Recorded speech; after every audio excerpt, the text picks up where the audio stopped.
I am downloading software not from the internet but from the radio, and I'm recording on cassette tapes. What a fun!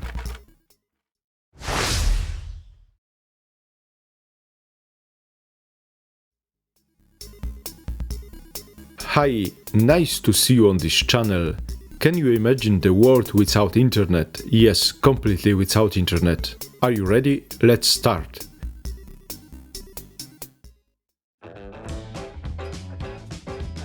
Currently, I use such a cool device to listen to the radio, which I control by connecting it via Bluetooth with a smartphone.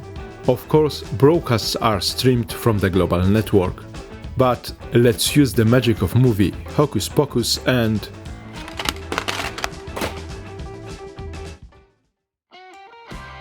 It is 1986. I use a radio cassette recorder to listen to the radio. An extremely extensive model. Many of my colleagues must envy me it a lot.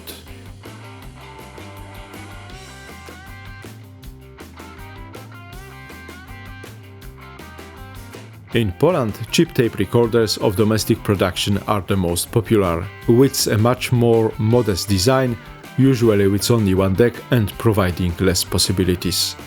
And here is such a gem with Made in Japan label, a true symbol of the luxury. More about this device in a moment. Later there will be another tape recorder produced a few years later, but with an incredibly interesting design.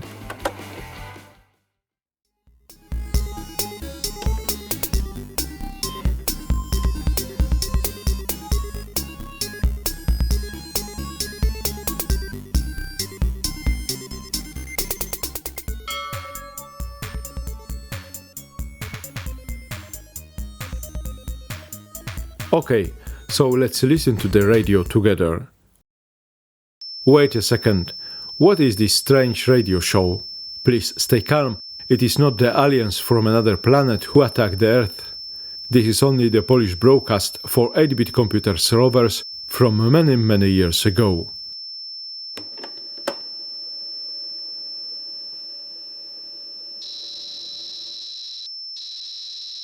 Was the radio able to replace the missing internet, which was just making its first infantile steps at the time? It turns out that it was. Although the transmission was very slow, and the risk that the program broadcast via radio could not be read was considerable, the show was attracting many computer enthusiasts at the time. To be precise, the beginnings of the internet are related to the ARPANET network in the 1960s, and in the 1980s the foundations of today's World Wide Web service were created. In 1985 the first domains were registered. The issue was that only a few heard about it, and in practice no one had an internet connection at home. So from the point of view of the average Smith, the internet wasn't existing.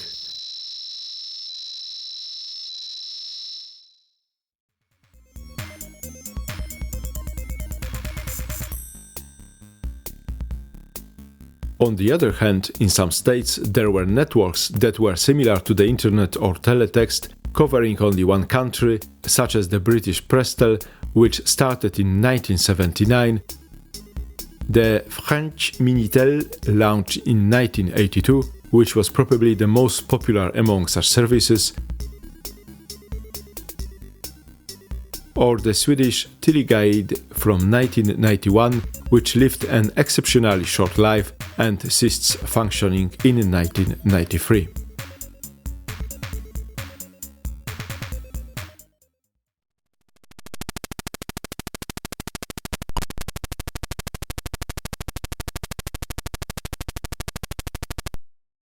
Returning to the merits, the show named Radio Komputer was broadcast by the Scouts Radio in Poland. The time and days of the week were changing over time. Usually there was 1 or 2 broadcasts a week, and most often in the late hours of the night, each divided into 2 parts. It happened, however, that at some time they worked according to the model in which the first part of the show was broadcast in the afternoon and the second part at night. The frequency of transmission was also changing, but it was always on very high or medium waves.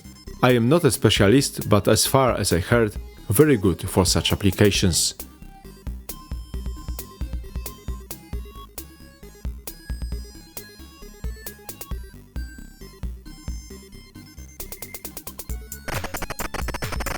The first part of the broadcast included talks on topics that were on top at the time. For example, the servicing of Atari computers was discussed, or why computers sold in Poland provided the video signal in the PAL system used in Western Europe except France, and not in the SICAM used in Eastern Europe at the time. By the way, do you know that the French SICAM was different from the Polish one?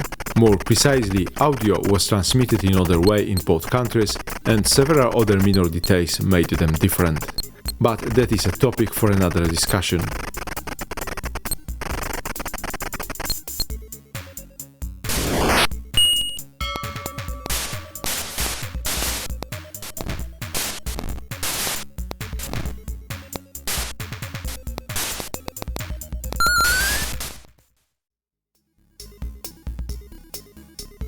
Returning to the essentials, there was also talk about the possibility of reading teletext broadcast by TV stations by a computer. Does anyone still use teletext?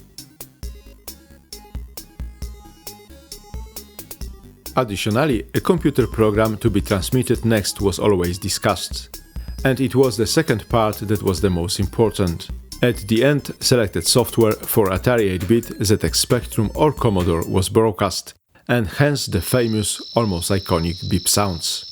Before starting the broadcast, you had to start recording in a tape recorder connected to the radio, either within the same device or with appropriate cables if it was a separate box.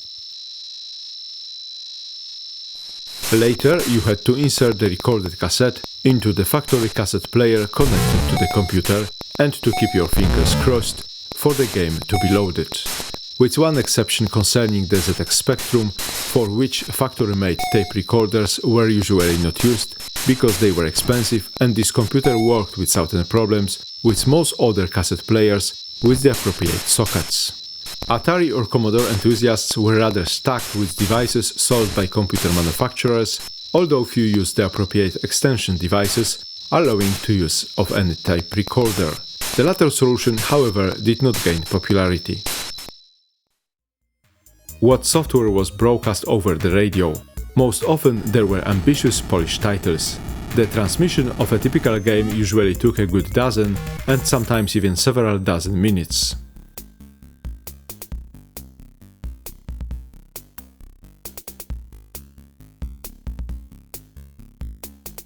For example, as part of this broadcast, the audience was offered a demonstration of the iconic game Robobo, but also such programs as Travels Around Poland, Military Degrees, Chemistry exercises, Histogram, Labyrinth, Melody, Traffic Rules, Equations, National Flags, Character Generator, Drums, Word Studio Music, and much more. The authors often treated this broadcast as an excellent advertisement and made some of their work available free of charge over the radio, while other programs or their upgraded versions could be ordered by mail order and of course for a fee.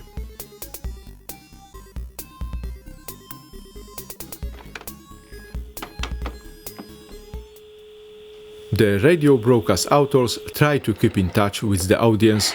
You could also call the studio during the recording, although at the time few people had a private telephone at home or right.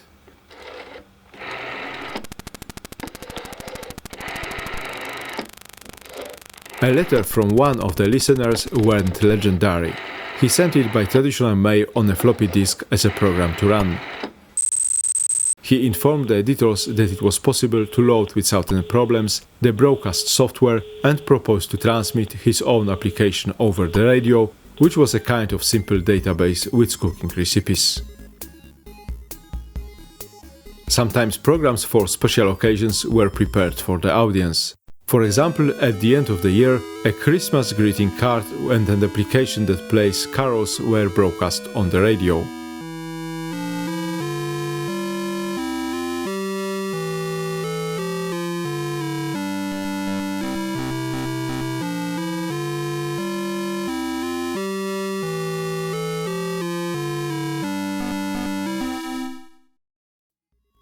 Loading programs recorded from the radio was not always easy. It was officially reported that about 70% of the Commodore applications recorded over the air were later successfully loaded to the computer. The Atari system provided almost 100% certainty, although of course they were also sometimes unpleasant surprises.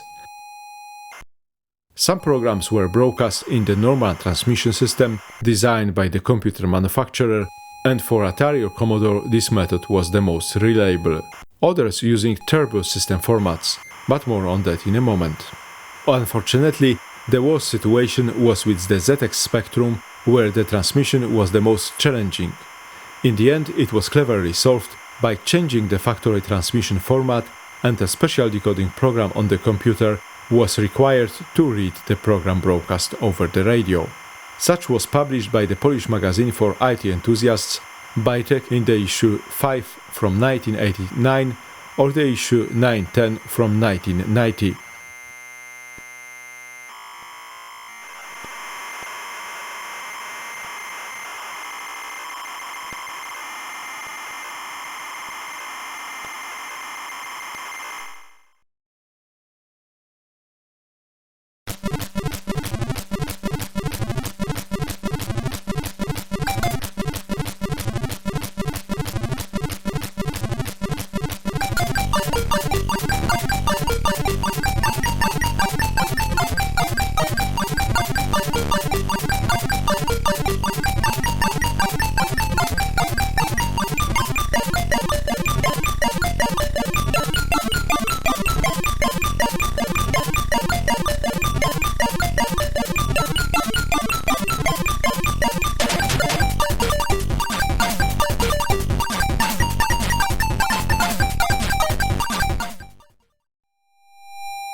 In addition to Polish software, foreign games were also broadcast, and probably they were almost always pirated versions.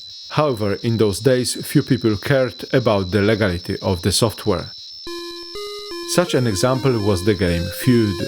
Interestingly, it was delivered in a quite specific version for the quick loading system named Turbo 2600, designed by the company named Shock from Świebodzin, with long blocks which speeded up transmission. At the beginning, apart from the turbo system loader, there was a simple logic puzzle game that you could play until Feud was loaded. Moreover, this mini program played music from the movie Beverly Hills Cop in the background. Concluding, while waiting for Feud to load, we had two-in-one, music and a simple game.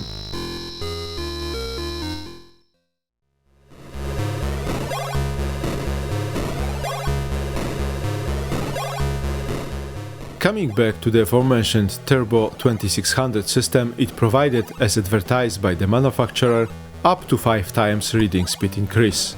However, in practice it can be said these were two different systems. The slower one did not require any additional devices, but the speed improvement was minor. While using the faster one, you had to buy a small device, which was a set of filters to improve the quality of the transmitted signal. In addition, even the fastest version was still significantly slower than other competitive solutions available on the market at that time, such as Atari Super Turbo or Turbo 2000. And although the previously mentioned radio station often promoted it, discussing related issues or broadcasting utility programs for this system on the air, it didn't gain popularity.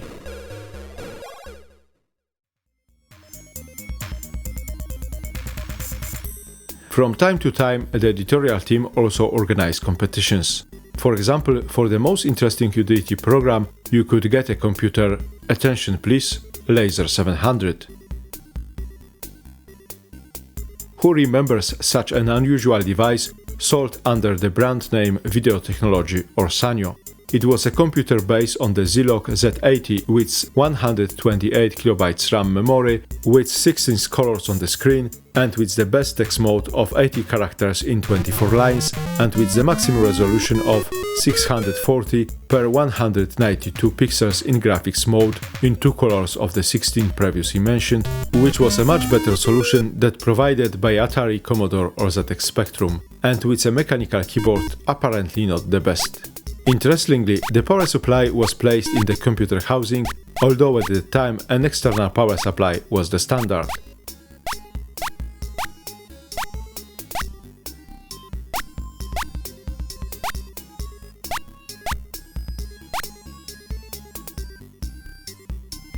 In the Polish magazine Bajtek, issue 11 from 1986, an extensive article about the National Scouts Radio was published. Its author posted tips on how to record radio programs in the best way.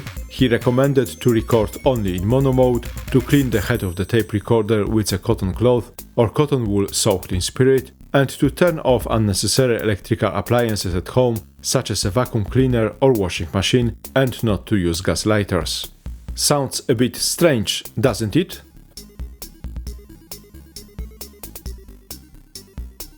It is also worth adding that the Polish radio station was not the only one, but it was the first in the Eastern Bloc. From what I was able to find on the internet, software was broadcast by radio among others in the Netherlands and Great Britain.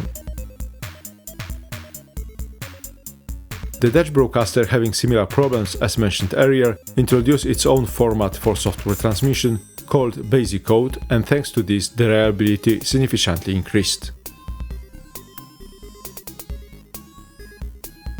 In the next step, the Basic Code 2 version was introduced, which surprisingly made it possible to run the same program on several different computer models.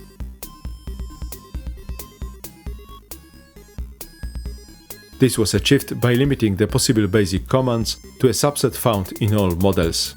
That was some kind of computer Esperanto.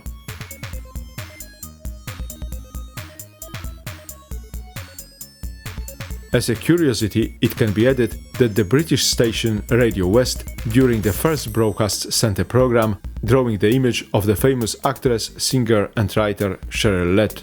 Of course, it was a black and white drawing. As Joe Tozer, responsible for this project, recalls, the first program was prepared for the BBC and ZX81 computers. If you know more details, please be sure to write in the comments. Coming back to the radio tape recorder from the beginning of the video, this device had one more desirable feature. It made it possible to easily copy cassettes between the two decks without the use of a computer.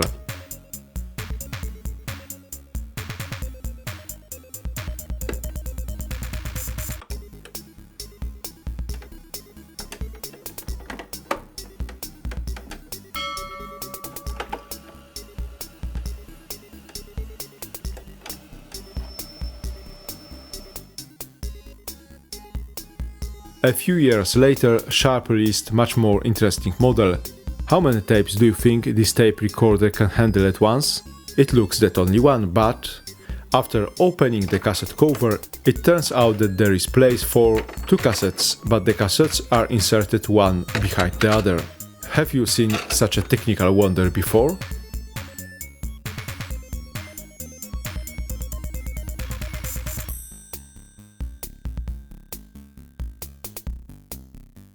The device provides all the capabilities of the radio tape recorder from the beginning of the video, plus a few extra ones. In particular, it enables playback of the second cassette to be started after the first is finished. Cool, isn't it? It should be also added that not only radio broadcasts computer programs over the air. Such attempts were also made by television. However, this is a topic for another video. If the number of thumbs up under this episode exceeds 1000, then I sincerely promise that I will definitely make that video. Otherwise, who knows? For now, I will show as a curiosity an exemplary program that is a voltage calculator for the Signetics 2650 microprocessor, broadcast on British television teletext already in 1979. But concerning the details, it is worth mentioning another substitute of the internet from the old days, namely the BBS Bulletin Board System. A modem was used to connect to the number of the computer providing such a service. Sometimes it was a number in another city or even country. Next, it was possible to get access to the resources, for example to read information, either to download files with software, simple graphics or music. Available resources were usually quite limited.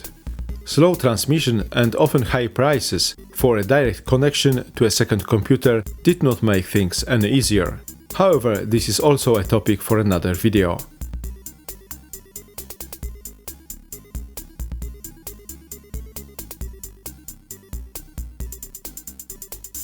What do you think about software radio broadcasting? It sounds a bit archaic today. When complaining about a slow internet connection, it is worth remembering that in the past, computer users had even more difficult life. However, that method had one advantage that today's internet does not have to some extent. What? Please think for a moment. Well, increasing the number of users downloading the program, even a significant increase, did not affect the transmission speed in any way. Today's internet has a problem with this, although multicast or broadcast is a solution, but there are some limitations. However, this is probably a topic for a completely different video.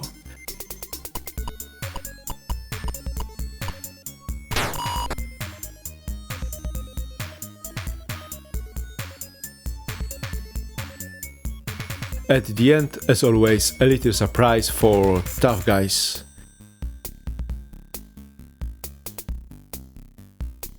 Have you ever heard about saving computer data on vinyl records? A short basic program recorded on such a disk for a Motorola 6800 microprocessor attached to Interface Age magazine in May 1977.